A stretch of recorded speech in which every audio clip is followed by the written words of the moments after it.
बहुत समय पहले की बात है। एक छोटा सा गांव था, ढोलकपुर। वहाँ रहता था एक गरीब पर बड़ा ही मजाकिया आदमी। नाम था गरीबू। गरीबू लेकिन सपने थे अरबपति बनने के। दिन भर खेतों में काम करता और रात को सपनों के महल में रहता। लेकिन उसके सपने तब उलझ जाते जब उसे खाने को दाल की जगह सिर्फ पानी मिलता। गरीबू अपनी टूटी खटिया पर लेटा था। कहता, हे भगवान, एक बार लॉटरी लगवा दे या कोई बाबा मुझे जादू की झाड़ू दे दे, मैं सबको उड़ा दूंगा। अरे, गरीबी को उड़ा दूंगा। तभी उसका दोस्त नरेश आया।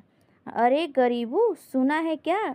गांव में एक साधु बाबा आए हैं, टिंकू महाराज। कहते हैं जिसके सर पे हाथ रख दें उनकी किस्मत चमक जाती है। गरीबू उठकर बैठ गया।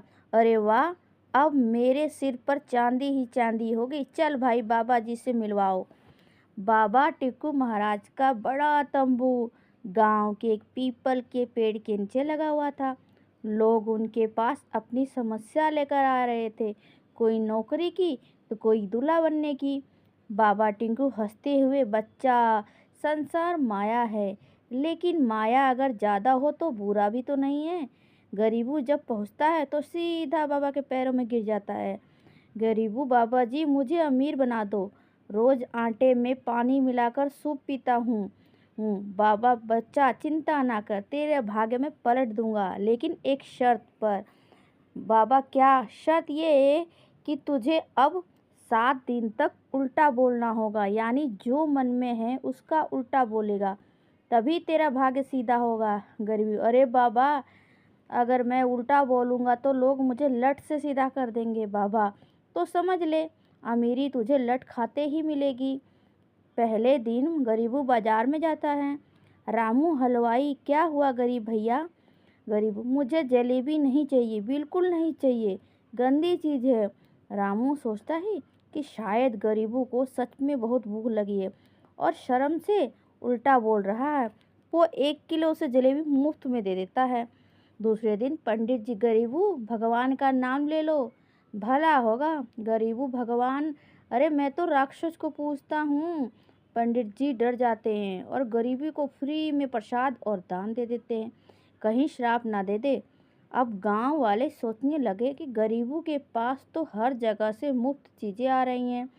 सबको लगा कि ये कोई तांत्रिक या बाबा का खास है। वो जहाँ जाता लोग उससे भोग में मिठाई और कपड़े देते। मुखिया जी, से गरीबों में ज़रूर कोई जादू है। बाबा टिंकू, बिल्कुल, क्योंकि इसने मेरी शर्त निभाई, उल्टा बोलकर सब सीधा कर दिया है। 7 दिन के बाद गरीबों को बुलाया। बाबा, बच्चा, अब तू सीधा बोल सकता है, तेरा भाग्य पलट गया है। और सच में गांव वालों ने मिलकर गरीबों को एक ठेला गाड़ी, कुछ पैसे और मिठाई की एक दुकान खोलने में मदद की। अब गरीबू बन गया गरीबू हलवाई, और उसका नारा था, जलेबी उल्टी कहो सीधी मिलती है। कभी थोड़ा थोड़ा अलग सोचना, मजाक में बात करना और लोगों को हंसाना भी एक टैलेंट होता है। गरीबू ने अपने मजाक और बाबा की अपनी ज़िंदगी में सीख लाया, और गांव वाले आज भी हंसते हैं। अरे गरीबू हटानी है तो बाबा टिंकू और गरीबू की कहानी सुनो। दोस्तों, अगर आप सबको मेरी वीडियो अच्छी लगे तो प्लीज़ लाइक सब्सक्राइब कर दीजिए और मेरी वीडियो को सपोर्ट कीजिए दोस्तों, प्लीज़।